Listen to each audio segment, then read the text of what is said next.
Hi students, let us discuss about permutation and combination. जो हमने last video में discuss किया था, जो चैप्टर 6 था लीनियर इक्वेलिटीज, उसका ग्राफ ड्रॉ किया था कि ग्राफ ट्रू पे कैसा करते हैं, फॉल्स पे कैसा करते हैं। अब हमें क्या करना है, 11th क्लास का जो चैप्टर 7 है, चैप्टर जो 7 है आपका, उसके बारे में डिस्कस करेंगे। और ये चैप्टर जो 7 परमुटेशन एंड कॉम्बिनेशन बहुत अच्छा चैप्टर है। जो आप अगर जैसे 11th में, ये मत समझना कि चैप्टर 11th में है, आगे तुम ग्रेजुएशन करोगे या कोई जैसे यूपीएससी का एग्जाम दोगे या आईआईटी में जेईई मेंस का एग्जाम दोगे, बैंक की तैयारी करोगे, सभी जगह ये परमुटेशन एंड कॉम्बिनेशन आपको मिलेगा। ठीक है, अब हम परमुटेशन एंड कॉम्बिनेशन की बात करें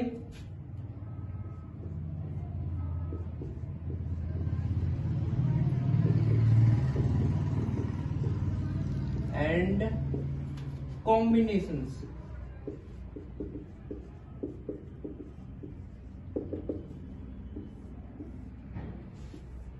इस पे डिस्कस करना है। जैसे मैं देखो, पहले हम इनके बेसिक्स पे बात करेंगे, फिर क्वेश्चंस पे बात करेंगे। अगर हम इनकी बेसिक्स की बात करें, जैसे मैंने कोई नंबर ले लिए, A B C D E F G, ऐसे कोई नंबर ले लिए, जैसे 1 2 3 4 5 6 7, ये 7 नंबर है। ठीक है, 7 नंबर ले लिए। अब क्या करना है, मुझे बोल दिया क्या, सेलेक्ट एनी 3।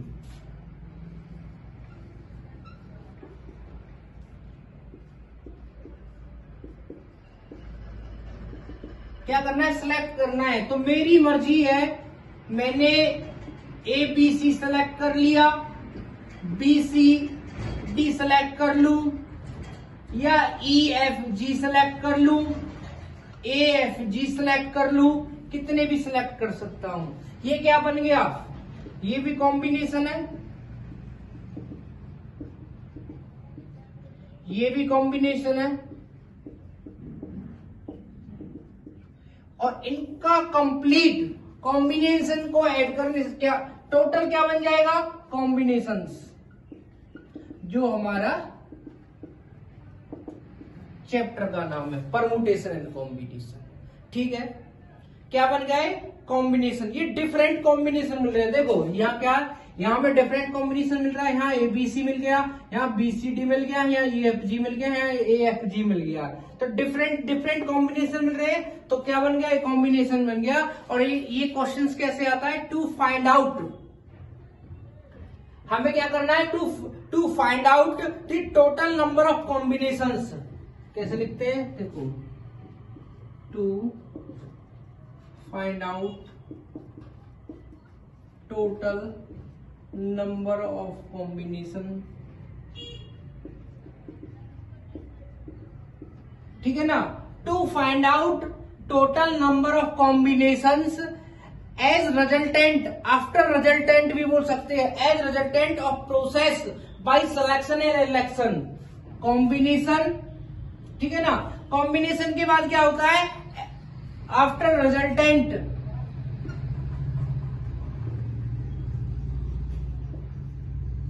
रिजल्टेंट प्रोसेस, क्या, selection and election, selection and election. कहने का मतलब ये है, क्या कॉम्बिनेशन होता क्या है, इनका सिलेक्शन होने के बाद, जैसे हमने एबीसी का सिलेक्शन किया, इनके सिलेक्शन होने के बाद जो हमें मिले वो क्या कहलाता है, कॉम्बिनेशंस। क्लियर, ये नहीं है कि ये कॉम्बिनेशन नहीं है, सिलेक्शन होने के बाद जो हमें मिले वो क्या कहलाता, कॉम्बिनेशंस। अब बात करते हैं परमुटेशन की।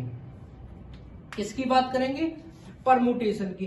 परमुटेशन क्या है, देखो, जैसे मैंने कॉम्बिनेशन का एक पार्टिकल ले लिया, ठीक है, क्या ले लिया, BCD, ये ले लिया। ठीक है, ये 3 वर्ड का लेटर है, 3 बटे BCD। अब ये पूछा है इनको अरेंजमेंट करना है, अरेंज करना है। कैसे कर सकते हैं, देखो कैसे करेंगे अरेंजमेंट। कैसे हो सकता है BCD हो जाए, या ये भी हो सकता है BDC, ये भी अरेंज हो गया, या ये हो सकता है CBD CDB, ये भी हो सकता है, या ये भी हो सकता है DCB DBC। तो ये क्या होगा, ये भी क्या है, इनको बोलते हैं परमुटेशन। ये भी परमुटेशन है, ये भी परमुटेशन है, और क्या हो गए परमुटेशंस। क्या बन गई, परमुटेशंस। इनका जो देखो क्वेश्चन ऐसे आता था कि रिजल्टेंट के बाद जो इलेक्शन और सिलेक्शन होता है वो क्या कहलाता है, कॉम्बिनेशन। ऐसे ही परमुटेशन क्या होगा, जो परमुटेशन का क्या आंसर होता है, total number of permutation possible to find out way the form of make arrangement of resultant. यानी रिजल्टेंट के बाद एक वे होता है, एक तरीका होता है, ठीक है। क्वेश्चन क्या आएगा, टू फाइंड आउट क्या, make way of this function, या किसी भी फंक्शन का वे, तरीका, अरेंजमेंट, जो आफ्टर प्रोसेस, जैसे प्रोसेस के बाद वहां इलेक्शन सेलेक्ट करते थे ना कि ये चीज सेलेक्ट की है, ऐसे यहां क्या करते हैं, अरेंजमेंट करते हैं, वो क्या कहलाती है, परमुटेशन कहलाती है, ठीक है ना। यहां अरेंजमेंट होती है और वहां क्या करते हैं, सिलेक्ट करते हैं किसी चीज को, ठीक है। अब क्या है, इनको करने का एक यूनिक तरीका होना चाहिए। देखो हालांकि अगर तुम एनसीईआरटी बुक से क्वेश्चन करोगे ना, तो एनसीईआरटी बुक के ज्यादा से ज्यादा जो क्वेश्चन है 3-4 लाइन के मोस्टली सारे क्वेश्चन, और तुम्हें एक आध ही थोड़ा डिफिकल्ट लगेगा, बाकी सारे क्वेश्चन इजी लगेंगे। लेकिन उनके लिए एक यूनिक तरीका होना चाहिए, एक सोच होनी चाहिए। क्वेश्चन को करने से पहले थोड़ा ध्यान से पढ़ो, ठीक है। अब देखते हैं, एक इनको करने के लिए एक लॉजिक बना दिया, फंडामेंटल प्रिंसिपल। क्या बना दिया,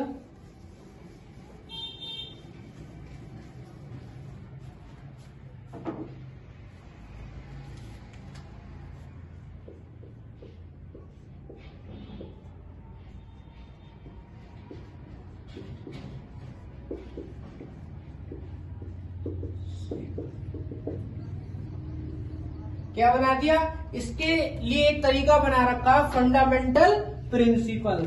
और ये क्या चीज है, सिंपल सी बात है, ये भी तो कुछ ना कुछ होगा, इसको ध्यान से पढ़ेंगे, ठीक है। एक इवेंट ले लिए मैंने दो, एक ए इवेंट और एक इवेंट बी। मेरे पास 3 पेंट है, पेंट P1 P2 P3, ठीक है। मेरे जो पास जो पेंट है वो P1 P2 P3 है, और मेरे पास जो शर्ट है वो मेरे पास 4 शर्ट है, S1 S2 S3 S4, इतनी है। मेरे पास 4 शर्ट है, 3 पेंट है। अब ये बोला है कि इनको अरेंज करना किस तरीके से कर सकते हैं हम, ठीक है। अब कहोगे तुम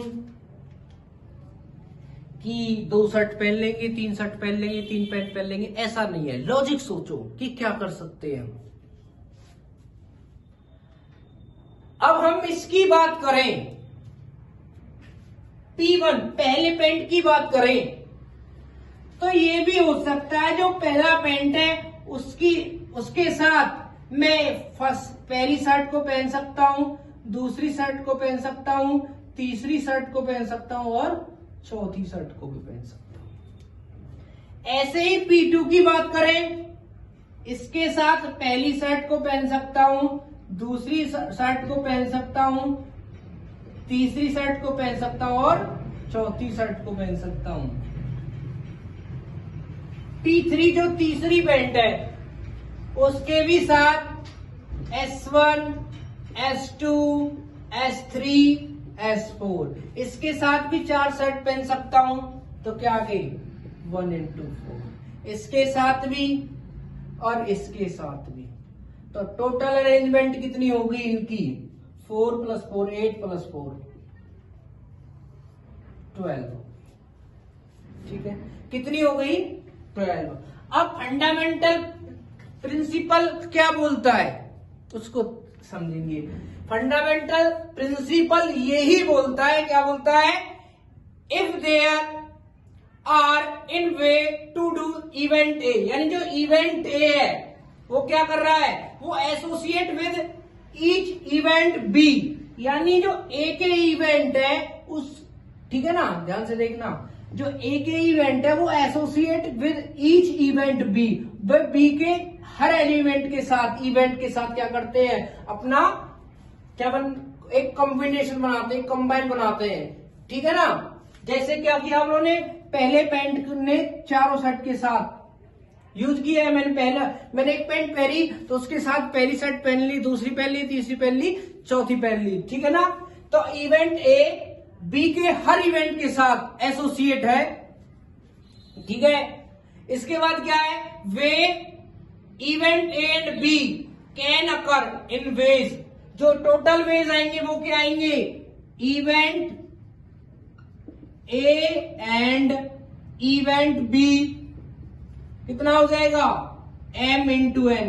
मान के चलो यहां m एलिमेंट है, कितने थे 3, क्योंकि हमारे पास कितने पेंट थे 3, हमारे पास यहां कितनी शर्ट थी 4, तो टोटल वेज कितने आएंगे 4 × 3 या 3 × 4 लिख दो, 3 × 4 तो कितने हो गए 12। यहां से कितना निकल के आया 12। तो ये फंडामेंटल प्रिंसिपल ये चीज बोलती है कि ए इवेंट के जो ए इवेंट है उसके इवेंट जो नंबर है अब वो अकर होने चाहिए event B associate each events, इसके सभी इवेंट के साथ, एलिमेंट के साथ। ठीक है ना,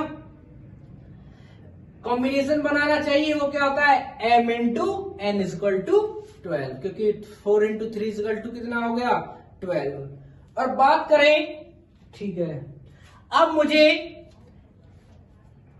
हर सेट के साथ पेन लेना है, मुझे हर सेट पे 2 पेन लेने हैं।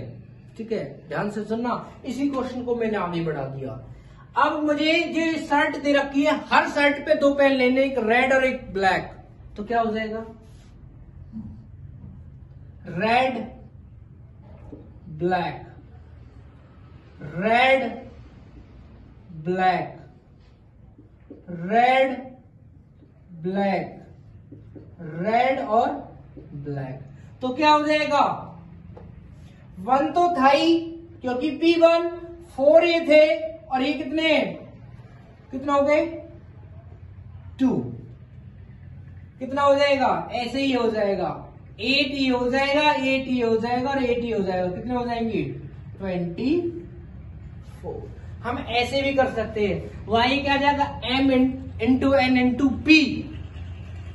ठीक है ना, p कोई एलिमेंट है, एलिमेंट कितना हो गया 2, जैसे मैंने बोले थे 2 पेन है जो मेरी पॉकेट में रखने हैं, ब्लैक और ब्लू, या रेड भी हो सकता है, ब्लू और रेड, एनीवन, कोई प्रॉब्लम नहीं है। ठीक है ना, तो ये हो गए। ध्यान रखना है इस इवेंट में कई बार और आता है, कई बार एंड आता है, जैसे event A and event B, event A and event B, जहां भी एंड आए उसका मतलब होता है a × b। क्या होता है a × b।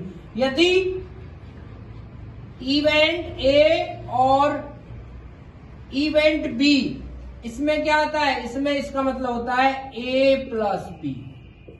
क्या होता है a + b। ठीक है, अब क्या है, हम एनसीईआरटी के कुछ क्वेश्चंस करेंगे, उनको देखो, ध्यान से समझ में आएगा।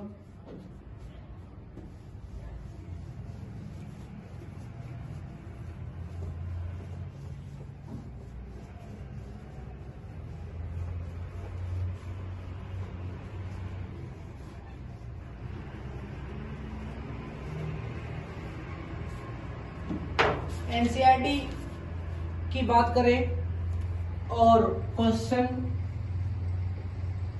फर्स्ट की ही बात करेंगे हम।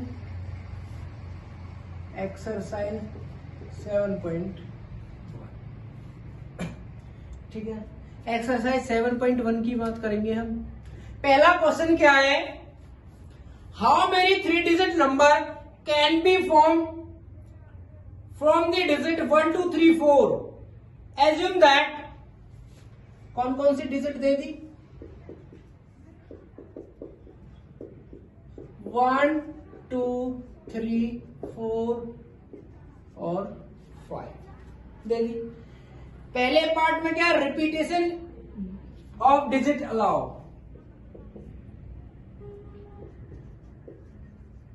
ठीक है, क्या बोल रहा है, आई थिंक रिपीटेशन है।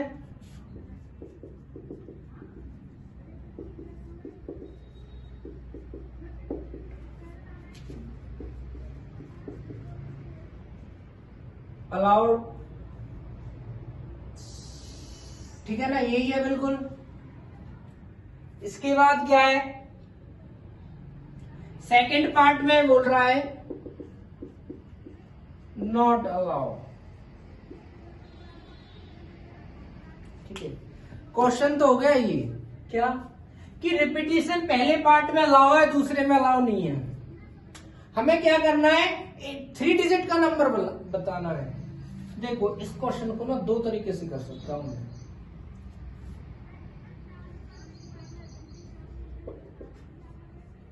पहले ध्यान से देखना, 3 डिजिट की जो संख्या होती है हमारी,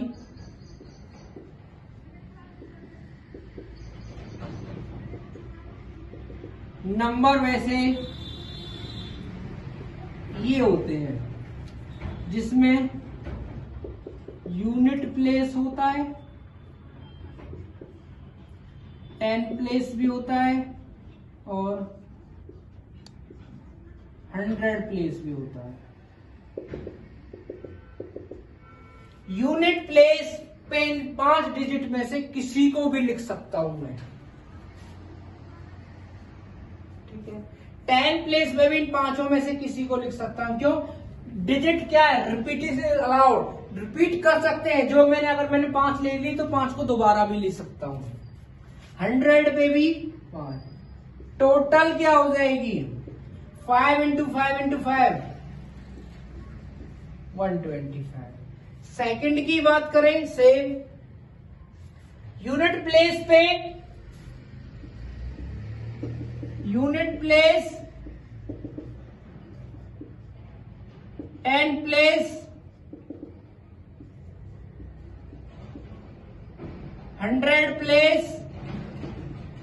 यूनिट प्लेस पे मैंने 5 नंबर में से किसी को भी ले सकता हूं। 5 तरीके से ले लिए, क्यों, हो सकता है मैं 1 ले लू, 2 ले लू, 3 ले लू, 4 ले लू, 5 ले लू।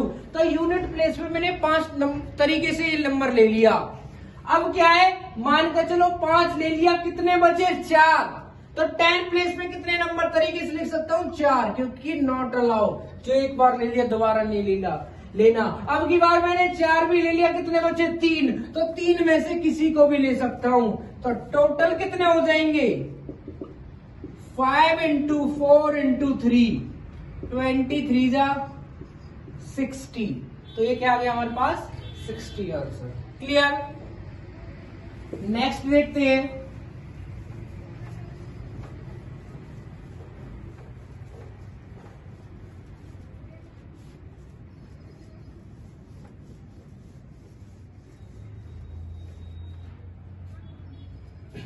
सेकंड क्वेश्चन क्या है, how many 3 digit even number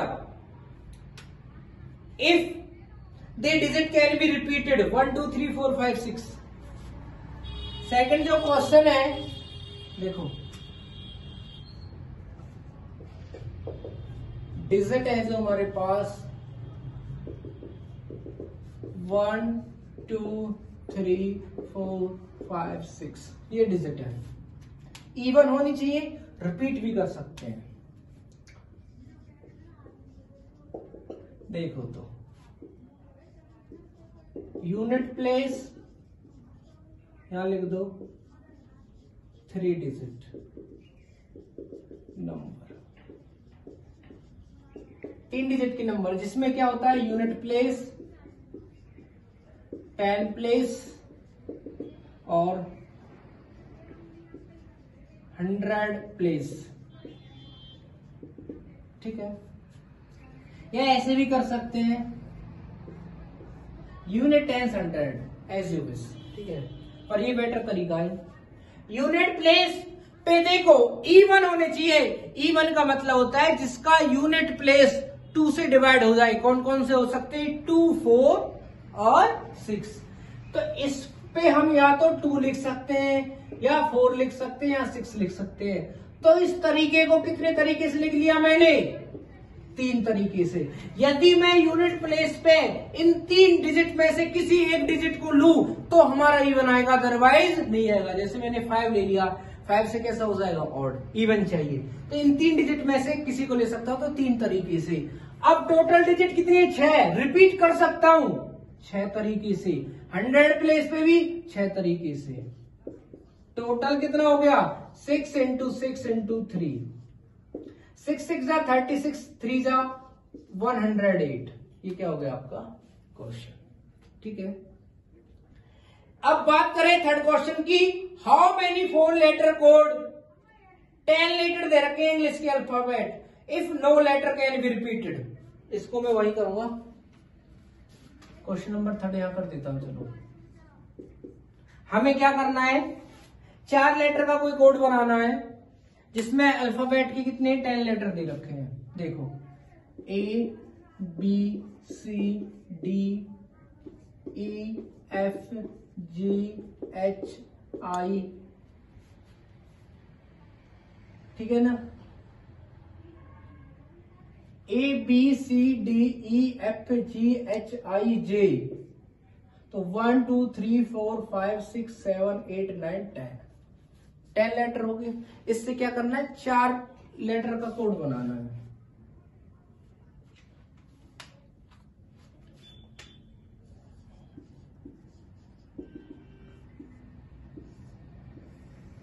इसको चलो ऐसे करते हैं, 4 लेटर का कोड हो गया। क्वेश्चन को एक बार दोबारा देखेंगे। How many 4 letter code can be form using the first 10 letter? First 10 letter है इंग्लिश अल्फाबेट के। If no letter can be repeated, और कोई भी लेटर रिपीट नहीं करना। तो कितना इजी है? इन 10 लेटर में से इस लेटर में, ये यहां से स्टार्ट करते हैं फर्स्ट से, इस लेटर में 10 में से किसी को भी लिख सकता हूं। तो मैंने पहले लेटर पे 10 में से किसी को लिख सकता हूं। तो पहला कितनी तरीके से हो गया? 10 तरीके से। उसने कहा इफ नो लेटर रिपीटेड, कोई भी लेटर रिपीट नहीं करना। तो मान के चलो मैंने जी ले लिया, कोई सा भी ले सकता हूं, तो 10 लेने थे ना। ये ले लिया, कितने बचेंगे? 9। तो इसमें से 9 लेटर लिख सकता हूं। डी भी गया। अब कितने बचे? 8। अब ये भी ले लिया, अब कितने बचे? 7। तो टोटल कितने होंगे? 10 इंटू 9 इंटू 8 इंटू 7, 8 9 72 गुना 10 गुना 7 0 7 0 0 7 2 जा 40, कितना आ गया? 5040 5040। ठीक है ना? ये कितने हो गए? टोटल अरेंजमेंट होगी उन 10 लेटर्स की, अल्फाबेट लेटर्स की, जो यूज नहीं करने थे, जिनसे 4 लेटर का एक कोड बनाना था। क्लियर है ना? ठीक है, अब क्या है?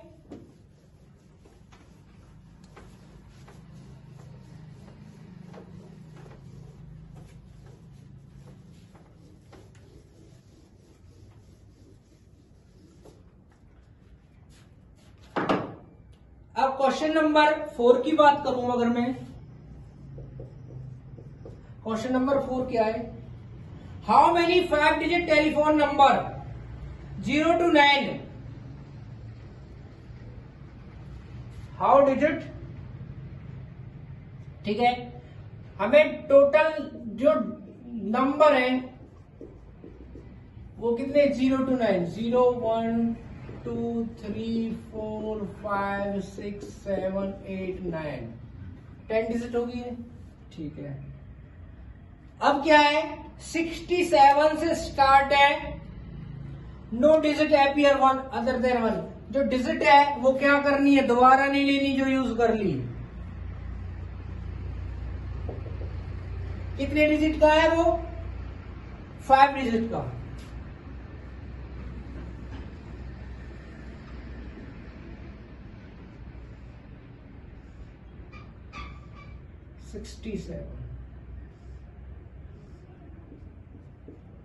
ठीक है, देखो बुक में दे रखा है हमें 5 डिजिट, 1 2 3 4 5 5 डिजिट है। 5 डिजिट का एक टेलीफोन नंबर बनाना है इन डिजिट से 0 to 9। जो डिजिट ले ली वो दोबारा नहीं लेनी, तो ध्यान से देखना, 6 और 7 तो लेंगे ही नहीं। कितनी डिजिट है, 8। तो इसमें 8 डिजिट में से किसी को ले सकता, इसमें से 7 डिजिट में से किसी को ले सकता हूं, और इसमें 6 डिजिट में से किसी को भी ले सकता हूं। तुम कहोगे सर आपने तो बोला था 7 और 6 लेना ही नहीं है, आपने क्यों ले लिया। ये 7 नहीं है, ये 7 डिजिट है। दोबारा समझा रहा हूं, जैसे 6 7 तो मुझे लेनी नहीं थी, तो 0 1 2 3 4 5 और 8 9 टोटल डिजिट कितनी बचती है, 10। 10 में से 2 गई तो कितनी बचेंगी, 8। 8 डिजिट में से इस डिजिट में किसी को भी लिख सकता हूं। मैंने मान के चलो 0 लिख दिया, पहले 8 डिजिट थी, 0 गई, कितनी बचेंगी, 7। फिर मैंने यहां 1 लिख दिया, अब कितने बचेंगी, 6। क्लियर। टोटल कितनी बन जाएंगी हमारे पास, 8 into 7 into 6 56 into 6 6 6 are 36, 3 6 5 are 30 3 3 6। ठीक है, अब क्या है, 5th क्वेश्चन पे बात करें हम।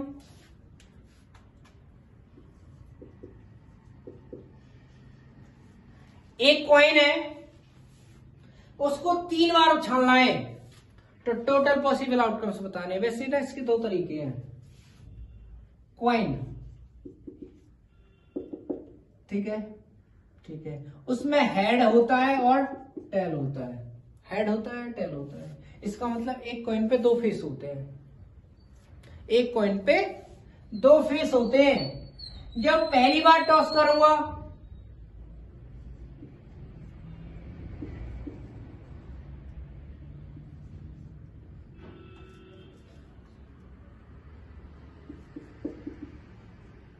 चलो ऐसे लिख देता हूं सिंपल, क्योंकि ये तो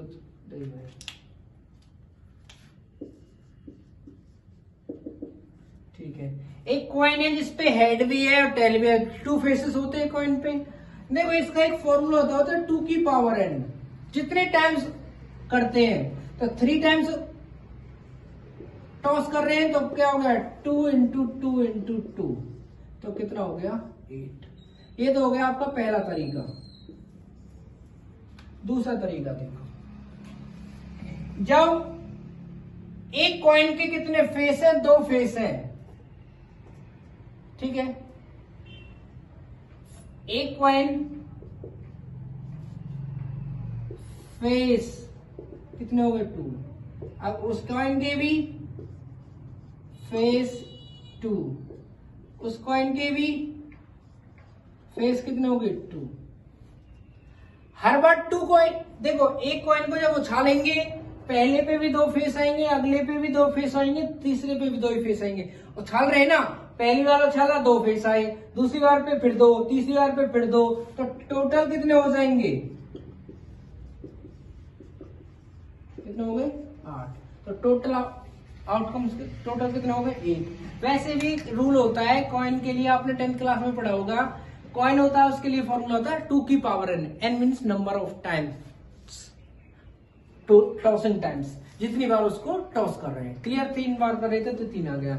और डाई होती, डाई के लिए होता है 6 की पावर n। ठीक है, एक लास्ट क्वेश्चन है इसमें। Given 5 flag of different colour, how many different signals can be generate, how many different signals can be generated if each signal require the use of two flag, one below the other, एक के बाद दूसरा। 5 flag है different colour के। हमें ये बताना है कितने तरीके से जनरेट कर सकते हैं। जब हम कितने फ्लैग कर रहा है, वो 2 फ्लैग जनरेट कर रहा है। तो क्या करेंगे, इसको मैं नॉर्मली करा रहा हूं, ये तो बहुत छोटा क्वेश्चन है।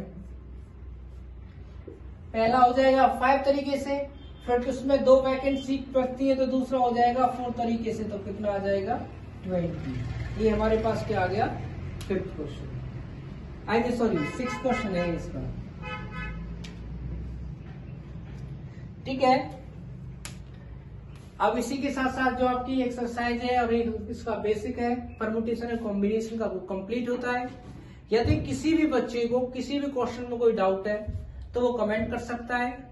अगर आपको हमारी वीडियो अच्छी लगी तो हमारी वीडियो को लाइक करें, शेयर करें, कमेंट करें और हमारे चैनल को सब्सक्राइब करें। Thank you.